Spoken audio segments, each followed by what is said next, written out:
우리가 하나님 나라를 경험할 때 제일 먼저 우리 안에 일어나는 반응은 어웨이크닝, 영적 각성입니다. 활짝 놀란 이 영적인 감각은 단순히 어떤 이해나 지식이 아닌 실제로 그 영적인 능력이 현실 속에 나타남으로 더 분명해지죠. 지금 내가 만나고 있는 문제가 심각하면 심각할수록 우리는 그 심각한 상황 속에서 하나님을 만났을 때에 더욱더 크게 이 영적인 활짝 놀람이 다가오게 됩니다. 고통스러운 삶의 변화를 가져올 수 있는 길은 과연 가능할까라는 그런 신앙적인 질문 앞에서 우리는 어떻게 하면 그 하나님의 나라를 당겨 살아갈 수 있을까라는 그런 질문을 갖게 되지요. 그러니까 우리 인생의 이 날마다 매일 반복되는 그 부정적인 그 인생 말입니다. 그런 영향력. 과연 이거 끊을 수 있을까? 그런 생각을 우리가 가끔 해보게 되죠. 지속적이고도 반복적인 실패를 하는 사람이라면 그 반복적인 실패의 체인을 과연 끊을 수 있을까? 그런 또 질문도 갖게 되는 것입니다. 그 나름의 심각한 고통에서 벗어날 수 있는 길은 없는가? 심각한 질병, 경제적인 결핍, 가정의 문제, 그 개인적인 핸디캡 등 말입니다. 그러한 것들로부터 우리가 어느 한순간에 화들짝 이렇게 벗어나게 된다면 우리 안에 깜짝 놀라는 그런 영적인 경험을 하게 될 거예요. 이러한 현장 속에서 살아계신 하나님을 경험하고 나면 우리 안에서 터져나오는 어떤 변화가 있지요. 그것은 제일 먼저 아마도 빛 앞에 선 자처럼 하나님 앞에서 정직해진다는 것입니다. 감히 감출 생각을 못하죠. 하나님을 딱 만나고 나면 제일 먼저 우리가 딱 느껴지는 것이 부끄럽다, 연약하다, 주님밖에 없습니다 하는 이런 이 정직함, 이 정직함이 우리 안에 순간적으로 정결해진다는 것이 나타납니다. 또 하나 이제 그 하나님의 나라를 경험하고 나면 하나님의 사랑을 체험할 때에 우리가 느끼게 되는 것인데요. 하나님의 사랑이 얼마나 큰가에 대한 인식이 바뀝니다. 뭐 내가 대단한 사랑의 사람인 것처럼 말해도 그 하나님의 은혜에 딱 접하게 되면 하나님 부끄럽습니다. 하나님의 사랑이 죄입니다 하는 그런 사랑을 깨닫게 된다는 거예요.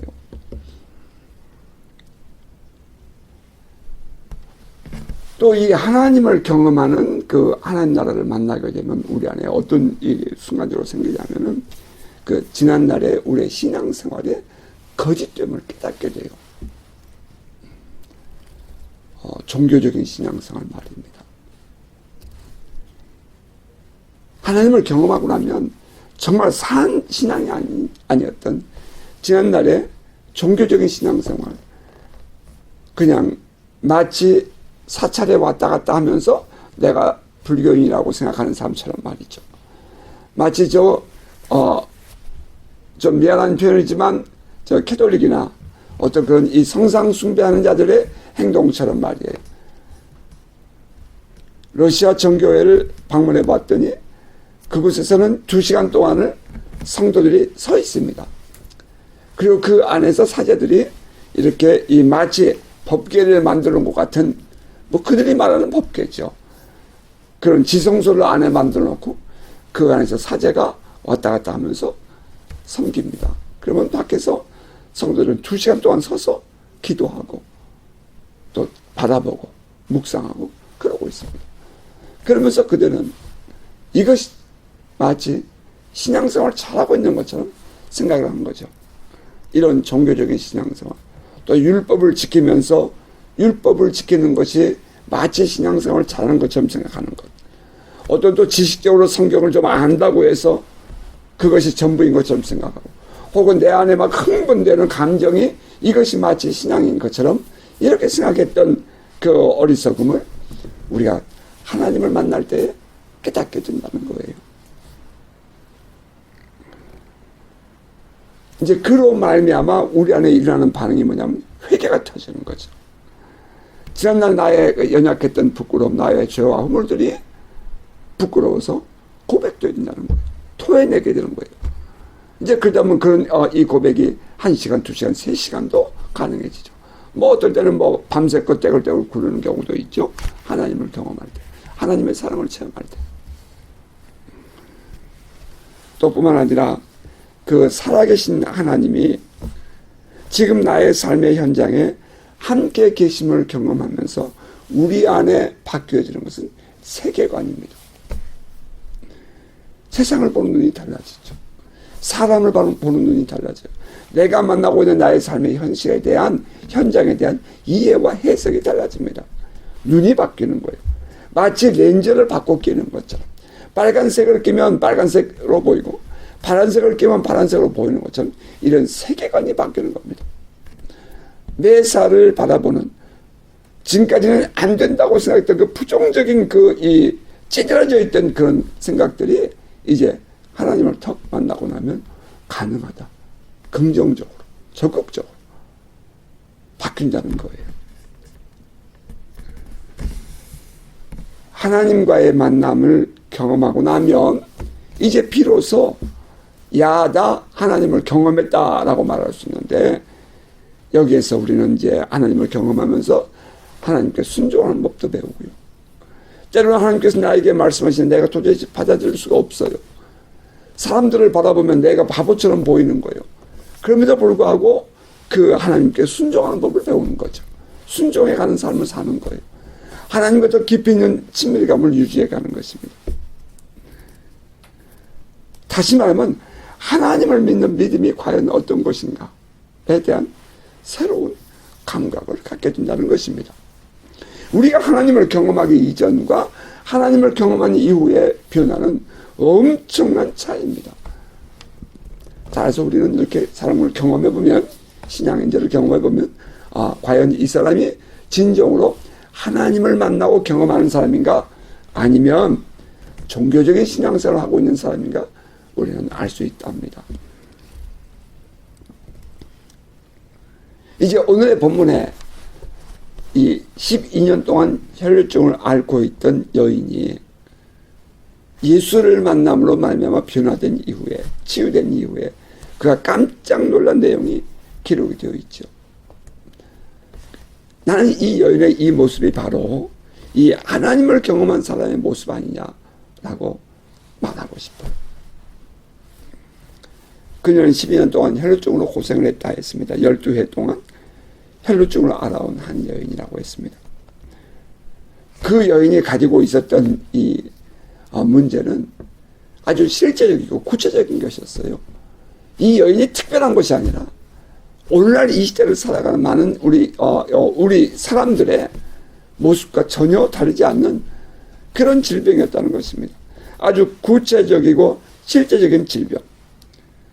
하지만 그 12년이라는 세월을 흘러가면서 자기도 모르게 그 안에 길들여져 있었던 그 지속되어 온 질병에 익숙해져 있는 그 몸과 마음을 지닌 여인이었다는 것입니다. 이제 서서히 기울어져 감. 한 번, 두 번 치료를 반복하지만 고침받지 못함으로 말미암아 길들여지는 이 부정적인 영향력 말입니다. 해봐도 안 되더라. 해봐도 안 되더라. 이 의사 저 의사 다 만나보다 안 되더라. 이제 그 12년 동안 혈루증을 앓고 있던 여인이라는 그 말 속에 들어있는 그 감추어진 내용은 바로 이 실패감이라는 것입니다. 이어지는 말씀이 이렇죠. 많은 의사에게 많은 괴로움을 받았고 가진 것도 다 허비하였을 때 아무 효험 없고 더 중하여졌던 차에 병든 자에게 희망은 의사 아니겠습니까? 병든 자는 의사 안에서 치료의 가능성을 보죠. 희망을 갖습니다. 그런데 그 의사를 만나면서 반복되는 실패를 하는 거예요. 이 의사를 만나면 좀 더 좋을까? 저 의사 만나면 더 나을까? 여기저기 소문을 듣고 찾아가 보지만 반복적인 실패예요. 그러면서 그 안에 그 여인이 깨닫게 된 게 뭐죠? 인간의 한계입니다. 어쩔 수 없다. 안 된다. 인간은 안 돼. 그런 마음이 들기 시작할 때 사람들은 이제 고통이 더 심해지죠. 희망이 있을 때는 그나마 괜찮아요. 아무리 힘들어도. 그런데 희망이 없어져 버리면 이제 그 다음부터는 절망이요. 고통입니다. 실제로 가능성이 있다는 것을 다 시도해 본 후에 그 맞이하는 실패감과 자괴감, 설상가상이죠. 많은 괴로움을 당했고요. 가진 것도 다 허비했고요. 그리고 더 중해졌습니다. 그러니까 다시 말하면 인간의 마지막 지점, 그런 거죠. 마지막 그 순간, 마지막 포인트에 다 왔어요. 자, 예수의 소문을 듣고라고 되어 있습니다. 바로 그때. 소문이라는 것은 밑도 끝도 없는 것 아닙니까? 받아들이는 사람에 따라 해석이 달라질 수 있는 거예요. 믿음은 들으면서 나고 들으면 그리스도의 말씀으로 말미암느니라는 로마서 10장 17절. 그것조차도 그 그리스도의 말씀을 들으면서 긍정적으로 믿음으로 받아들이는 사람에게는 능력이지만 그것을 거부하는 사람에게는 그건 심판이죠. 무엇을 듣느냐, 또 어떻게 듣느냐, 거기에 따라 생명이 좌우되는 것이랍니다. 그 당시에 이 여인이 예수의 소문을 들었을 때 왜 예수에 대한 부정적인 소문은 없었겠어요? 왜 그때 이 예수에 대해서 비난하는 소리는 없었겠어요? 근데 이 여인은 그 예수에 대한 소문을 들으면서 희망을 갖게 된다는 것입니다. 많은 사람들은 당시에 예수 주변을 따라다니는 많은 사람들은 말이죠. 이러한 이 부정적인 많은 이 비난과 정죄, 더욱더 종교적인 사람들로부터 당하는 그 많은 그 소리를 들으면서도 이 예수 안에서 희망을 가지고 있었다는 거예요. 자, 이제 본문 27절 이 하반절 보면 무리 가운데 끼어 뒤로 와서 그의 옷에 손을 대니, 혈루증을 이 가진 여인, 다시 말하면 혈루 피를 하혈을 하는 여인은 당시에는 율법과 혹은 상식적으로 관념적으로 부정한 여인이었습니다. 이 레위기서 15장 25절은 이렇게 기록되어 있어요. 만일 여인의 피의 유출이 그의 불결기가 아닌데도 여러 날이 간다든지 그 유출이 그의 불결기를 지나도 계속되면 그 부정을 유출하는 모든 날 동안은 그 불결한 때와 같이 부정한 즉이라고 되어 있습니다. 이 여인은 많은 사람들에게 부정한 여인이라고 평가되고 있었다는 거죠. 하지만 이 여인은 그 자신의 현실을 탓하거나 그에 잠식되지 않고 자신을 뛰어넘는 행동을 하고 있다는 것입니다. 무리 가운데 끼어 뒤로 와서 이 여인이 이제는 모든 한계에 왔고 모두가 다 부정하다고 정죄되고 있고 이 여인의 움직일 수 있는 한계라는 것은 뻔했습니다. 그런데 이 여인이 그 자신의 이 사고, 길들여진 생각, 또 길들여진 관습, 이 종교적인 율법적인 정죄, 그 모든 것을 깨고 나오는 거예요. 마치 아래서 나오는 것처럼. 그가 그럴 수 있었던 것은 간절함이었습니다. 간절함이 행동을 유발하죠. 간절함이 자신의 한계를 벗어나는 이유가 되는 것입니다. 뒤로 왔다. 뒤로 왔다. 아니, 많은 사람들이 있었기 때문에 뒤로 왔을 수도 있죠. 하지만 우리가 좀 더 다시 한번 생각해 보면 자신을 드러낼 수 없는 어떤 수치심이 이 여인에게 있었기 때문에 이 여인은 많은 사람들 앞에서 불쑥 나타날 수가 없었다는 거예요. 수치심 때문에, 부끄러움 때문에. 그런데 그럼에도 불구하고 이 여인이 지금 자신을 벗고 그 한계를 침범해 오는 거죠. 예수의 뒤로 와서 옷자락을 만집니다. 이어지는 28절. 이는 내가 그의 옷에만 손을 대어도 구원을 받으리라 생각함이라. 내가 그의 옷에만 손을 대어도 내가 구원을 받으리라. 하나님의 기적, 하나님의 나라를 우리의 삶에서 누리는 방법입니다. 거기에 중요한 단어가 있어요. 생각함이라. 이 여인은 그 생각이 믿음이었어요. 우리의 생각이 바뀌면 우리는 길이 보입니다. 생각이 바뀌면 우리의 삶에 대한 희망이 보이는 거예요. 생각이 바뀌면 모든 것이 가능해지는 것입니다. 우리의 생각에 달려 있어요. 안 돼, 못해, 어떻게, 그러면 안 되는 거예요. 길이 있어도 안 된다고 생각하면 못 가는 거죠. 그런데 여러분, 우리가 기억해야 할 것은 오늘 나의 생각이 내일의 나의 미래를 결정한다는 거예요. 오늘 생각은 내일의 우리의 모습을 이끄는 길입니다. 생각이 인생을 바꿔요. If I just touch his clothes, 만일 내가 그의 옷에 손을 댄다면 I will be healed, 나 구원받을 수 있어. 옷에 손을 대는 행동, 그것은 믿음의 표현이었습니다. 믿음의 언어 중에 하나라고 말할 수 있겠죠. 손을 타치하는 것, 이건 믿음의 언어였어요. 내가 말을 하지 않아도 내가 믿음으로 손을 내미는 것, 이것이 믿음이에요. 자, 또 계속되는 29절. 이에 그의 혈로 근원이 곧 마름에 병이 나은 줄을 몸에 깨달으리라. 이에 행동의 결과입니다. 믿음의 결과예요. 옷에, 예수의 옷자락에 손을 댔어요. 그랬더니 이에 즉시, 근데 바로 그 옷자락에 손을 대는 그 순간이 뭐죠? 하늘과 땅이 만나는 순간입니다. 무한한 하나님의 능력과 유한한 인간의 만남의 순간이었어요. 바로 하나님의 나라를 경험하는 그 순간이죠. 자연과 초자연의 만남의 순간입니다.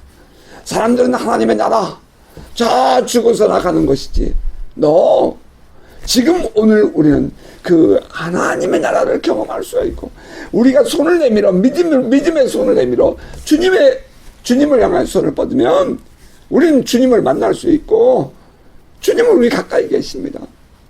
환난 날에 너는 내게 부르짖어 내가 내게 응답하겠다고 말씀하지 않습니까? 나를 만날 만한 때에 나를 찾으라, 그럼 나를 만나라고 계속 말씀하지 않습니까? 이에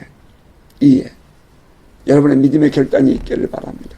이에 하나님을 만나는 순간이에요.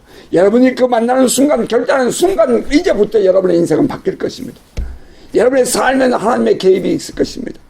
여러분이 믿음의 결단을 하는 순간, 믿음으로 손을 내미는 순간, 이제 하나님은 여러분을 위해서 일하실 것입니다. 곧 이라는 단어를 써서 곧 마름에 믿음의 역사는 시간과 공간을 초월합니다. 즉시, 과정이 없어요. 바로 그런 뜻입니다. 지치지 않았던 것입니다. 병이 나온 줄을 몸에 깨달으니라. 생각이나 지식의 영역이 아닌 현실이었습니다. 팩트예요. 병이 나은 것을 이 여인이 알아요. 자, 여기에 이제 놀라운 것이 있죠. 하나님의 나라는 1대1이고요. 하나님 나라는 경험하는 사람만이 알아요. 옆에서 뭐라고 얘기해도 그 하나님의 나라를 경험한 사람은 인생이 바뀌게 되어 있습니다. 그 하나님의 나라를 경험해야만 우리는 진정한 하나님 나라의 백성으로서의 삶을 사는 거예요. 아니면 그냥 왔다 갔다 인식론적인 현상적인 그런 종교적인 신앙생활, 율법적인 신앙생활로 만족할 수밖에 없단 말이에요. 예수께서 그 능력이 자기에게서 나간 줄을 곧 스스로 아시고 무리 가운데서 돌이켜 말씀하실 때 누가 내 옷에 손을 대었느냐 하시니, 예수께서 그 능력이 자기에서 나갔다고 했어요. 그 능력, 구체적인 힘이죠. 병이 고쳐지는 치료의 능력입니다. 에너지예요. 이것은 실제로 존재하는 것입니다. 느낄 수 있는 실체라고요. 이 하늘의 능력, 초자연적인 신비적인 영적인 이 하늘의 능력을 이 여인이 경험했죠. 이 여인이 경험한 바로 그 능력 말입니다. 오늘 우리 주님은 지금도 우리에게 이와 같은 능력으로 접근해 오십니다. 우리가 손을 내밀면 주님은 그와 같은 에너지, 그와 같은 능력으로 우리에게 역사하십니다. 누가 내 옷에 손을 대었느냐? 밀고 밀치는데, 제자들은 그랬죠. 밀고 밀치는데 누가 손을 대었다는 말입니까? 아니다. 내 몸에 손을 대었다. 내 옷에 손을 대었다. 다시 말하면 의도를 가지고 의지적으로 만졌음을 시사하는 것입니다. 하나님의 능력은 침노하는 자가 유리입니다. forceful man, 침노하는 자가 하나님 나라는 일입니다. 여러분 기억하십시오. 마태복음 11장 12절 이렇게 말했어요. 세례 요한의 때부터 지금까지 천국은 침노를 당하나니 침노하는 자는 빼앗느니라. 의지적인 믿음, 그 적극적인 믿음이 하나님 나라를 나의 삶에 당기는 자가 되는 것입니다. 하나님의 응답은 단순히 믿어져서 믿는 것이 아니라 믿음으로 취할 때 누리게 됩니다. 여러분 잘 기억하십시오. 하나님의 나라는 그냥 믿어져서 믿는 게 아니에요. 내가 그것을 믿음으로 취할 때에 내 것이 되는 거예요. 물론 때로는 가만히 있어야 할 때도 있죠. 너희는 가만히 있어 주가 하나님 된 볼지어다. 맞아요. 가만히 있어야 할 때도 있어요. 그러나 그것조차도 그냥 가만히 흘러간 대로 있는 것이 아니라 그 하나님의 일하심을 기대하고 기다리는 겁니다. 기다림도 믿음이죠. 그냥 마냥 가만히 흘러간 대로 기다리는 게 아니죠. 그때 그 안에는 간절함이 들어있죠. 목마르고 굶주림이 그 안에 들어있는 거예요. 그 믿음으로 우리가 하나님을 기다리는 거죠. 지금 긴박하게 밀려오는 바로의 군사들 앞에 놓여있는 홍해, 너희는 가만히 있으라 모세가 말합니다. 그때 이 군사들, 이스라엘 백성들의 마음이 어때요? 간절하죠. 모세는 어때요? 간절하죠. 믿음은 단순히 지식이나 감정이 아닙니다. 믿음은 의지적인 결단과 행동을 요구합니다. 예수의 누가 내 옷에 손을 대었느냐 하는 말씀은 의도를 가지고 의지적으로 만졌다 하는 것을 말합니다. 끝까지. 아멘. 끝까지. 될 때까지. 아멘. 될 때까지. 응답이 올 때까지. 계속해서 믿음으로 행해야 하는 것입니다. 제자들이 무리가 에워싸 미는 것을 보시면 누가 내게 손을 대느냐 물으십니까? 모르죠, 당연히. 근데 이 마가복음에 제자들이라고 되어 있는데 누가복음에 그가 누구냐면 베드로입니다. 베드로가 그렇게 말하는 거예요. 그런데 여러분 기억하세요. 우연은 없습니다. 우연은 없습니다. 많은 사람들이 밀고 밀치는 것은 사실이었지만 의도를 가지고 손을 내미는 것은 아니었습니다. 손을 내밀어 옷을 만짐이 곧 믿음의 표현이잖아요. 믿음의 역사는 개인적이고 일대일의 역사입니다. 따라서 그 많은 사람이 밀고 밀치는 속에서 이 의도를 갖지 않고 미는 것 있을 수 있죠. 밀리니까.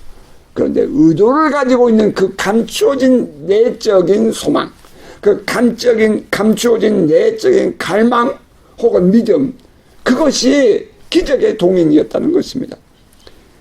함께 있는 제자들도 알 수 없는 본인과 주님과만의 관계, 이것이 하나님 나라 비밀입니다. 예수께서 이 일을 행한 여자를 보려고 둘러보시니 이제 예수께서 둘레둘레 찾으십니다. 권위자의 눈빛을 보는 그 여인의 순간적인 두려움이 느껴집니다. 화들짝 놀라는 여인의 눈빛이죠. 하나님 나라를 경험한 자가 경험하는 그 눈빛입니다. 여자가 자기에게 이루어진 일을 알고 두려워하여 떨며 와서 그 앞에 엎드려 모든 사실을 여쭈니 두려워한다. 이것은 단순히 무서워하는 그런 두려움이 아닙니다.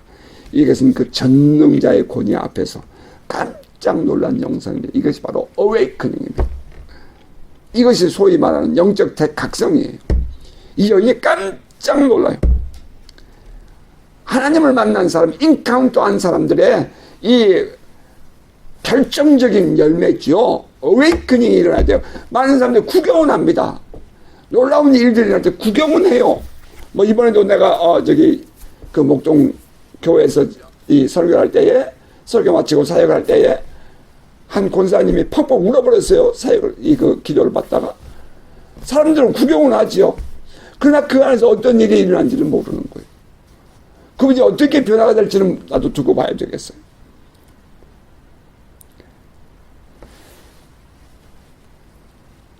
이 여자가 두려워하며 떨었다. 이 말은 단순히 그냥 무서워서 떠는 것이 아니라 바로 그 결정적인 순간에 개인적인 독립적인 단어예요. 그 안에서 주님을 만나는 자의 두려움에 떠는 것입니다. 그 앞에 엎드렸다. 주님 앞에 엎드리는 신앙 자세. 우리가 살아계신 하나님을 경험하고 또 하나님 나라의 현실 속에서 경험하고 나면 갖게 되는 제일 첫 번째 모습, 겸손입니다.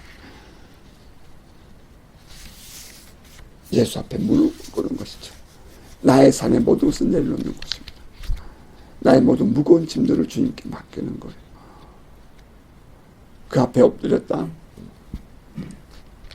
경배의 모습이기도 하지만 또 하나는 나의 모든 것을 그분께 맡기는 것들을 의미합니다.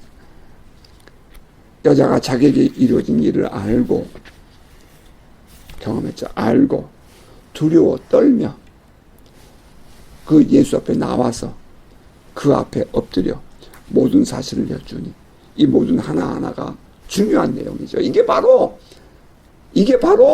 하나님 나라를 경험한 사람의 반응인 거예요. 다른 사람은 아무도 모릅니다. 오직 경험한 사람만 알아요. 당연히 두려움이 생기죠. 울기도 해요. 순간적으로 떠는 사람도 있어요. 온몸에, 이 안에서 온 전기가 오는 것처럼 막 전율을 일으키는 사람도 있습니다. 뿐만 아니라, 이제 그 하나님 나라를 경험하는 그 순간에 이 사람들은 이 정말 중심에서 주님 앞에 자신을 내려놓게 됩니다. 하나님의 임재를 경험하는 거예요. 바로 벌거벗겨진 그 법궤를 경험하는 거예요. 하나님을 만나는 거예요. 그리고는 진정한 경외심으로 엎드리는, 진정한 경외심으로 주님을 섬기는 그런 겸손한 모습이 그의 이 안에서 드러난 것입니다. 막 팔팔 뛰던 사람도요, 뭐 손깍질하고 난리법석으로 부르던 사람들도요, 이 하나님을 경험하고 나면, 하나님을 딱 만나는 순간에 고개가 숙어질 수밖에 없어요. 나는 그런 경우 많이 해봤잖아요. 그리고 나서 하는 게 뭐예요? 이제 고백을 하게 되죠. 자기 안에 있는 것들을 부끄러움을 개의치 않고 드러내게 됩니다. 이 여인은 12년 동안 혈류증을 앓은 여인이잖아요. 부정한 여인이잖아요. 사람들한테 올 수 없는 여인이잖아요. 이 여인은 구별된 삶을 살고 이 코너에 물려있는 그런 인생이었잖아요. 그런데 그 자기의 부끄러움을 드러내는 거예요. 당시의 여인들이 하혈한다는 것을 드러낸다는 것은 쉬운 일 아니잖아요. 그런데 그것을 드러내는 거, 고백하는 거예요. 이것이 바로 하나님 나라를 경험하는 사람들의 진정한 반응이랍니다. 자, 그러고 났더니 이제 하나님과의 만남의 장소에서 이루어진 감추어진 신앙 고백과 주님의 말씀이 있지요. 예수께서 이르시되 따라 내 믿음이 너를 구원하였으니 평안히 가라. 내 병에서 놓여 건강할지어다. 너의 믿음이 너를 구원한 것입니다. 다시 반복하죠. 내가 믿습니다. 말하고 가만히 있으면 믿어지는 게 아닙니다. 믿습니다. 그 믿음이 표출돼야 됩니다.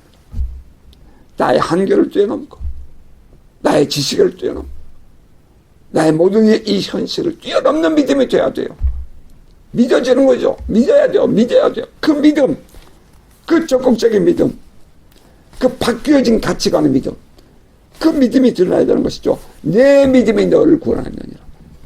그런데 이 여인에게 있어서의 믿음은 어디에 있었지요?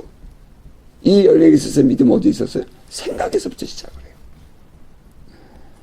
생각에서부터 시작해요. 여러분, 이거 중요한 얘기예요. 포인트예요. 생각에서부터 바뀌어야 돼요. 내 말도 바뀌고요, 나의 생각도 바뀌고요, 내 모든 것이 바뀌어야 돼요. 예수의 옷에 손을 대는 행위가 포함된 믿음이었습니다. 평안히 가라, 내 병에서 놓여 건강할지어다. 왜 예수님은 건강한 이 병이 고쳐진 여인에게 이렇게 선포하셨을까요? 이 선포야말로 여인에게 확신을 주기 때문입니다. 불안해지고 또 불안해하고 감추고 싶은 그 연약함을 극복하는 것은 어디에 있어요? 말씀의 선포에 있어요. 나의 부족함과 연약함을, 그래요, 주님이 나에게 용서하신다 하셨어요. 근데 그것을 주님이 내가 너 용서한다 하고 선포해 줄 때 더 확실해지는 거죠. 말씀이 능력이기 때문입니다. 예수의 말씀이 능력이에요. 우리가 성경을 읽고 확신을 가져야 되고, 우리가 설교를 통해서 또는 우리가 어떤 이 삶의 현장에서 하나님의 음성을 들었을 때 우리 안에 준 것이 뭐예요? 이 확신이에요. 확신. 이것이 없으면 왔다 갔다 하는 거죠. 믿음이 없으면 이 바다에 밀려오는 파도와 같이 말이에요. 왔다 갔다 하는 믿으면 기적이 없지요. 그 믿음에는 하나님의 역사가 없어요. 확실하게 믿는 믿음이 필요한 것입니다. 자, 말씀을 맺겠습니다. 하나님을 경험하고 나면 변합니다. 변해야 맞습니다. 만일 하나님을 경험하고도 변하지 않았다면 다시 한번 우리의 신앙의 자리를 확인해야 합니다. 우리의 신앙의 주소를 어디에 두고 사는가? 내 자신의 감정이나 생각, 혹은 내 주변에 돌아가는 상황과 현상, 외부에다가 우리가, 혹은 내 자신에게 우리가 이 믿음의 근거를 두면 변하지 않습니다. 우리의 믿음이 어디 있어야 돼요? Believe in God 해야 되죠. Believe in Jesus our Lord. 우리 주 예수 그리스도 안에 우리의 믿음을 둬야 돼요. 사람들이 뭐라고 말하든지 간에 그 말들을 내가 믿음을 주님께 두는 일에 방해가 되게 하거든. 여러분, 그것을 씻어버려야 돼요. 내가 믿음으로 가고 싶은 이 걸음을 어느 누가 도와준다고 뭐 가진 많은 말을 안 할지라도 여러분이 분별할 수 있어야 돼요. 과연 이 말은 주님께 믿음을 두는 말인가, 아니면 보이는 것에 믿음을 두는 말, 보이는 것을 바라보게 하는, 이 현상을 보게 하는 말인가. 여러분, 그 안에서 분별될 수 있기를 주님을 축복합니다. 주님은 우리를 만나기를 원하십니다. 그래서 우리에게 이렇게 말씀하지 않습니까? 환난날 나를 부르라, 내가 너를 건지리니 내가 나를 영화롭게 하리로다. 여호와의 말씀이니라, 너희를 향한 나의 생각을 내가 안 하니 평안이요 재앙이 아니니라. 너에게 희망과 미래와 희망을 주는 것이니라.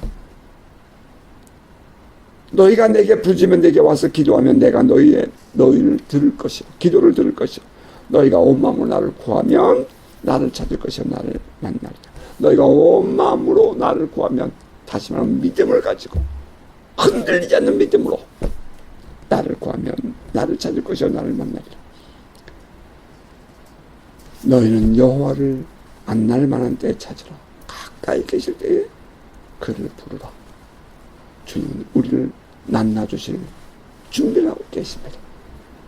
날마다 하나님과 가까이 하며 그 하나님 나라를 경험하고 또 그 안에서 내 안에 이루어지는 그 고백으로 매일 살아가는 복된 성도 되시기를 주의 이름으로 축복합니다.